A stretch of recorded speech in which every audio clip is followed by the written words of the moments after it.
بسم اللہ الرحمن الرحیم۔ السلام علیکم دوستو، اصغر خان عسکری آپ سے مخاطب ہے۔ آج ہم بات کرتے ہیں کینیا میں قتل ہونے والے پاکستانی صحافی ارشد شریف پر، اور یہاں چند سوالات ہے کہ ارشد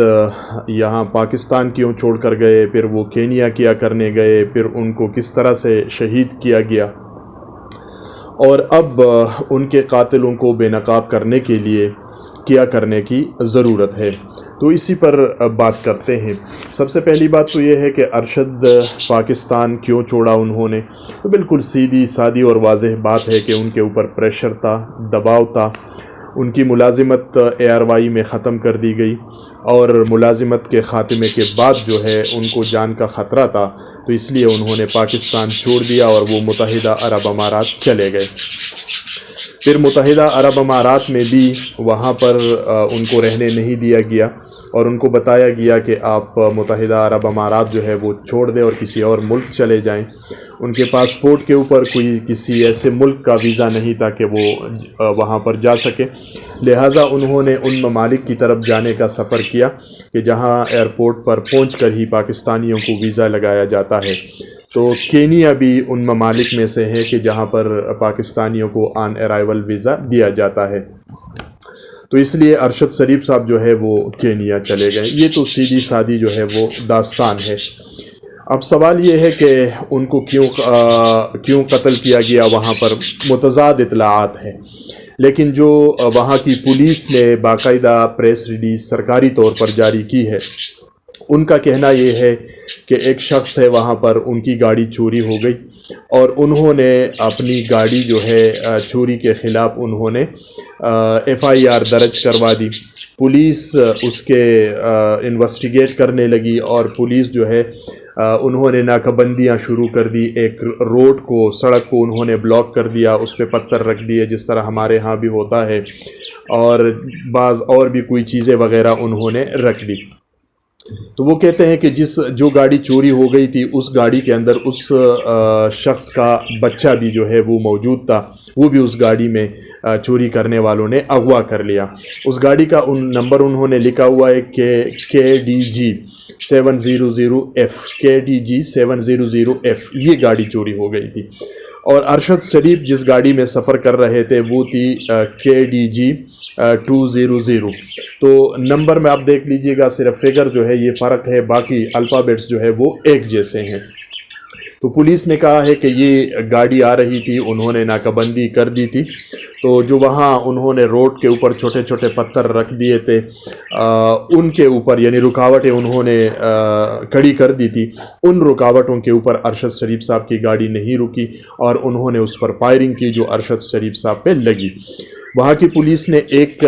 شخص کا نام جو خرم ہے کہ یہ ارشد شریف کا بھائی تھا، تو یہ بھی یاد رکھے کہ یہ ارشد شریف کا بھائی نہیں ہے۔ ارشد شریف کا ایک ہی بھائی تھا جو 2011 میں اپنے والد صاحب کے جنازے میں شرکت کے لیے آ رہے تھے، ان کو حادثہ پیش آیا اور وہ اسی حادثے میں وفات پا گئے تھے۔ تو یہ ان کی ایک غلط فہمی ہے۔ لیکن ایک دوسرا شخص بھی ان کے ساتھ، انہوں نے ان کا نام لکھا ہوا ہے کہ وہ بھی یعنی موجود تھے، اور یہ دونوں اشخاص کون ہے، خرم یا جو طارق وغیرہ ہے، جو بھی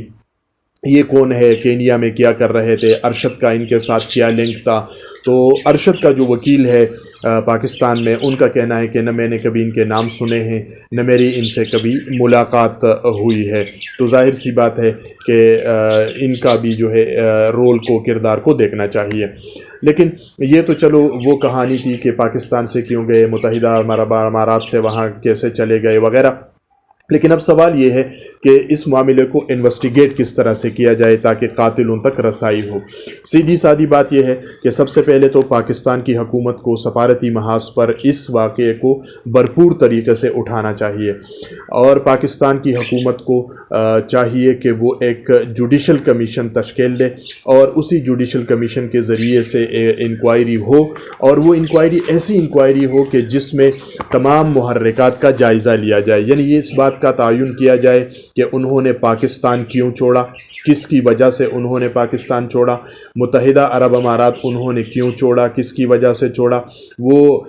کینیا جو 2 افراد کے پاس گئے تھے ان کے ساتھ ان کا تعلق کیا تھا، اور پھر یہ حادثہ جو پیش آیا، یہ حادثہ کس طرح سے پیش آیا، اور ان کے تمام کرداروں کو بے نقاب کر کے ان کے لیے سزائیں بھی تجویز کرے کہ یہ ذمہ داران کا تعین کرے کہ یہ جو ہے یہ ذمہ دار ہے اور ان کے خلاف کارروائی ہونی چاہیے۔ یہ تو پاکستانی حکومت کو چاہیے، لیکن جو انٹرنیشنل کمیونٹی ہے جرنلسٹ کی، یا پاکستان کی جو جرنلسٹ کمیونٹی ہے، ان پر ایک بہت بڑی ذمہ داری اس وقت جو ہے وہ عائد ہو رہی ہے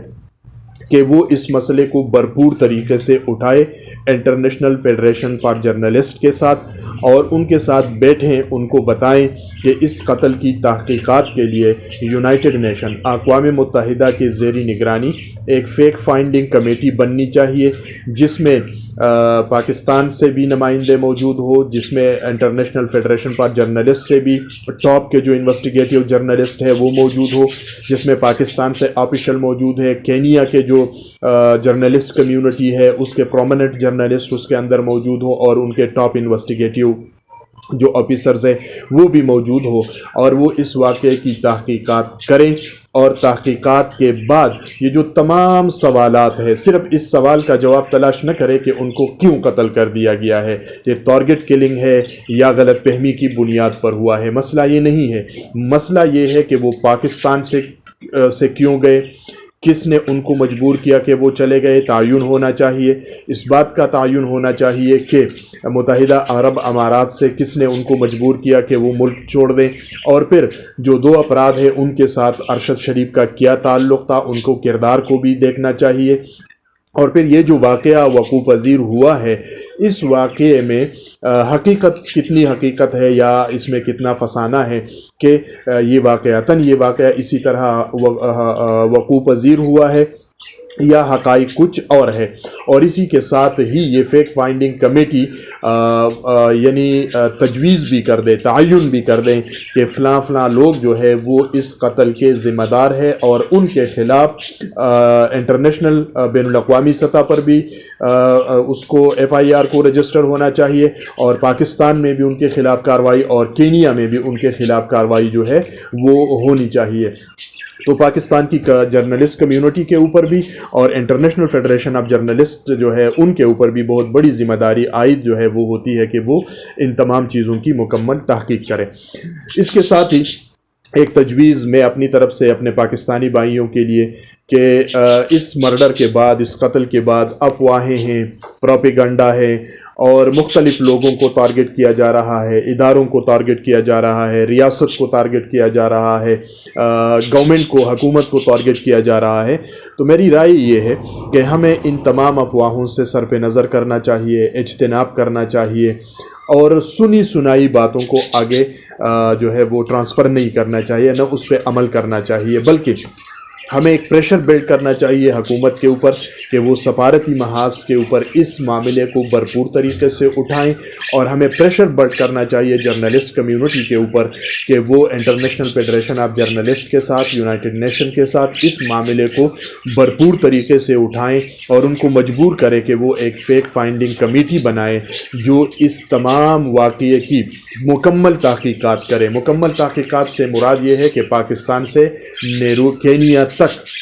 اس واقعے کی تحقیقات کریں، اور ان تمام لوگوں کا تعین کرے، اور تعین کرنے کے بعد ان کے خلاف مقدمات بنانے کی سفارش بھی کر دے، تاکہ پاکستان میں بھی، کینیا میں بھی ان کے خلاف جو ہے مقدمات ہو، اور ان کے خلاف کارروائی ہو، اور ان کو قانون کے مطابق جو ہے وہ سزائیں دی جا سکے۔ لہٰذا ہمیں بھی پروپیگنڈاز کے اوپر یا غلط خبروں سے اجتناب کرنا چاہیے، ان کو آگے فارورڈ کرنے سے ہمیں اجتناب کرنے کی ضرورت ہے، بلکہ ضرورت جو ہے ہمیں اپنی تمام توانائیاں اسی پہ فوکس رکھنی چاہیے اور صرف کرنی چاہیے کہ ہم حکومت کے اوپر پریشر بلڈ کریں، اور انٹرنیشنل فیڈریشن کے اوپر جو ہے فار جرنلسٹ کے اوپر پریشر بلڈ کرے کہ وہ اس سانحے کی مکمل تحقیقات کرے، اور جو کردار اس میں ملوث ہے ان کا تعین کرے، اور ان کے خلاف مقدمات بنائے، اور ان کو سزائیں دلوائیں۔ تو یہ ہمارا کام جو ہے وہ ہونا چاہیے۔ جن دوستوں نے ہمارے چینل کو سبسکرائب نہیں کیا ہے وہ چینل کو سبسکرائب کریں، بیل آئیکن کو آن رکھیے گا۔ کمنٹس کی صورت میں آپ اپنی رائے سے بھی ہمیں آگاہ کر سکتے ہیں۔ ویڈیو پسند آئے تو اپنے دوستوں کے ساتھ آپ اس کو شیئر بھی کر سکتے ہیں۔ اصغر خان عسکری کو اجازت، اللہ نگہبان۔